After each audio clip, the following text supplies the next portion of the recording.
Assalamualaikum warahmatullahi wabarakatuh. Perkenalkan, nama saya Anwar Haji Safi'i. Saya dari kelas SI 6F.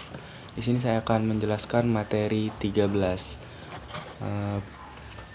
Materi 13 yang berjudul pendekatan matematis dalam perencanaan.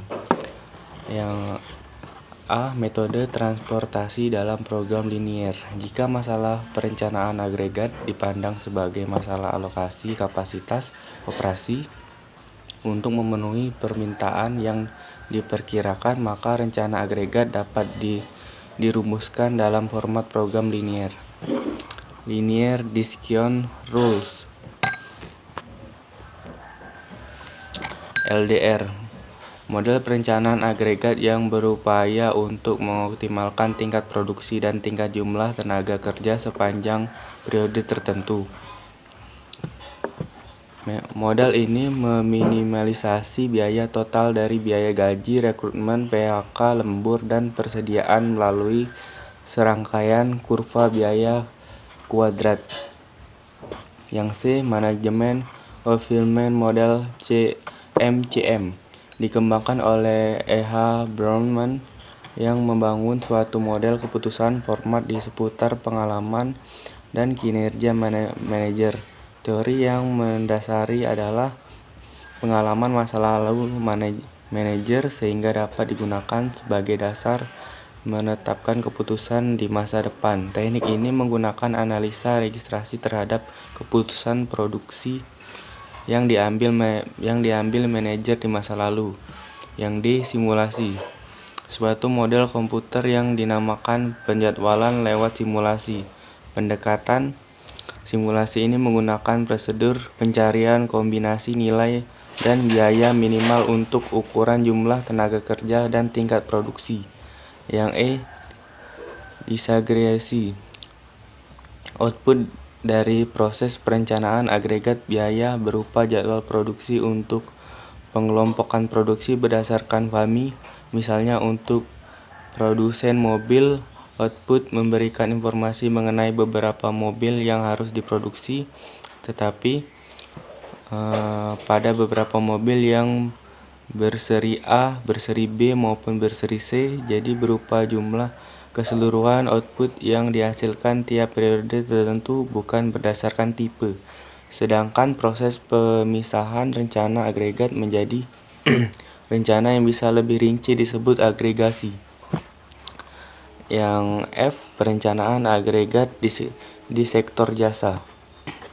Pada kenyataan sektor jasa seperti bank, usaha angkutan, restoran, cepat saji, perencanaan lebih mudah daripada perusahaan manufaktur.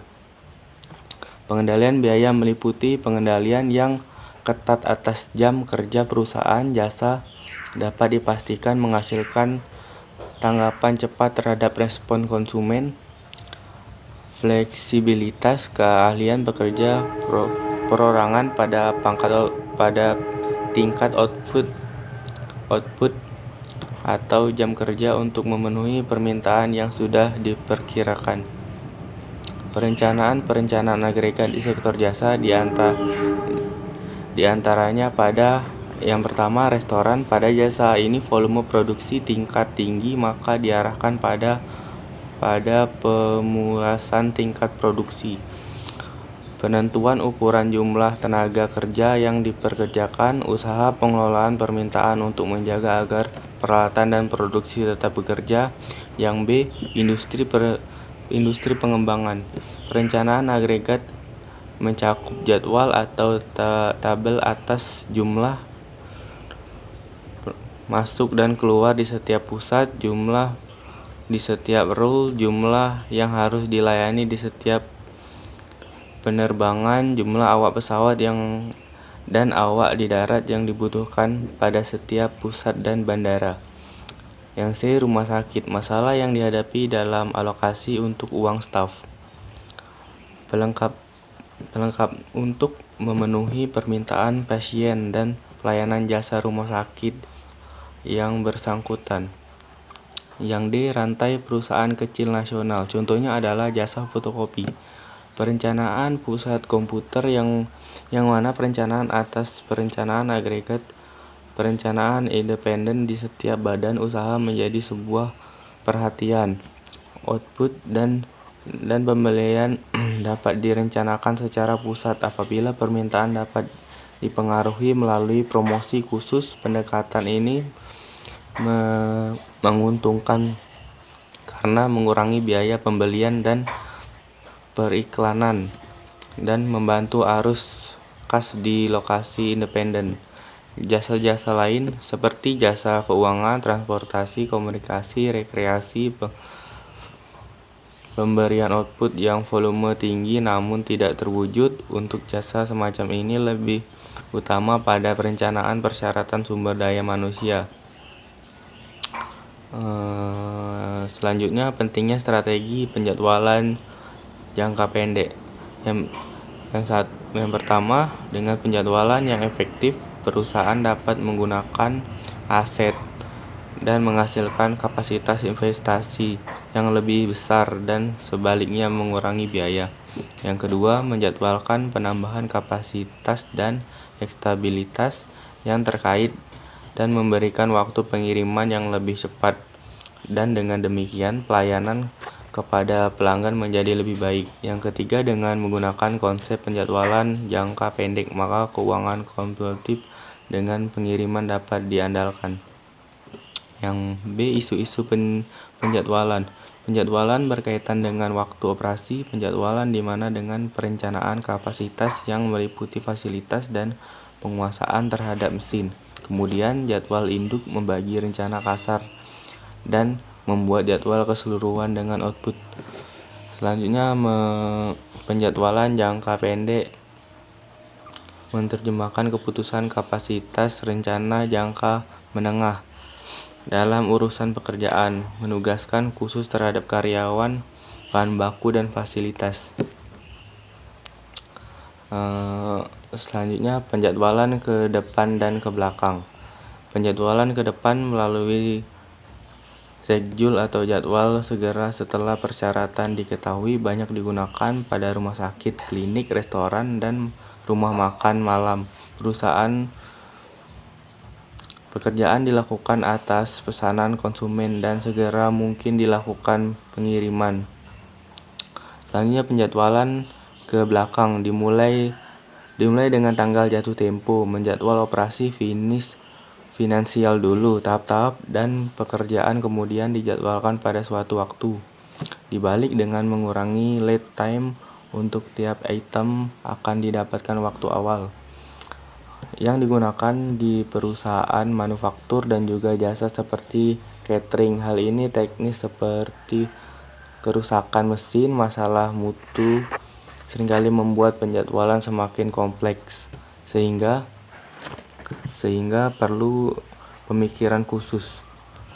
Yang kedua, penjadwalan kriteria proses. Teknik penjadwalan yang benar tergantung pada volume pesanan, ciri operasi dan seluruh kompleksitas pekerjaan.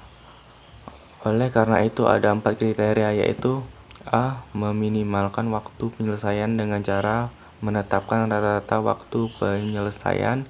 B. Memaksimalkan utilitas untuk menetapkan waktu fasilitas digunakan. C.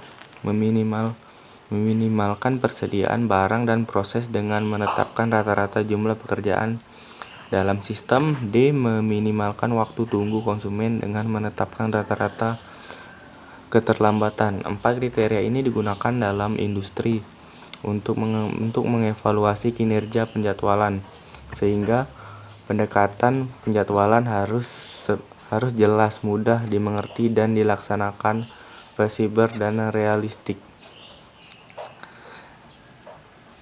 Yang C, proses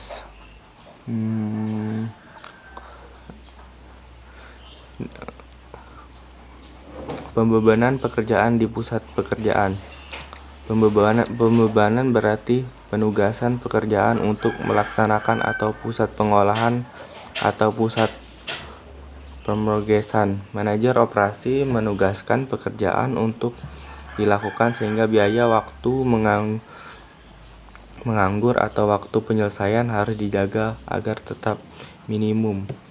pusat. Penyebaran ini dibagi menjadi dua bentuk, yaitu orientasi dan kapasitas, dan berkaitan ke penugasan tugas tertentu ke pusat pekerjaan. Yang G, penjadwalan pada bidang jasa. Penjadwalan sistem jasa berbeda dengan sistem manufaktur, yaitu yang pertama, manufaktur penekanan pada bahan baku, sedangkan jasa penekanan pada karyawan. Yang kedua, sistem jasa jaringan menyimpan persediaan. Yang ketiga, sistem jasa lebih banyak menyerap tenaga kerja dengan fasibilitas tinggi. Contohnya penjadwalan jasa diantaranya rumah sakit pada unit gawat darurat menggunakan aturan prioritas yang lebih dulu dilayani. Yang kedua, bank banyak mempekerjakan personel dengan jam kerja dari jam 8 pagi sampai jam 3 sore. Untuk teller yang melayani nasabah, penjadwalan secara shift dan supermarket. Baiklah, itu saja presentasi dari saya. Lebih dan kurang saya mohon maaf. Kepada Allah saya mohon ampun. Saya akhiri. Wassalamualaikum warahmatullahi wabarakatuh.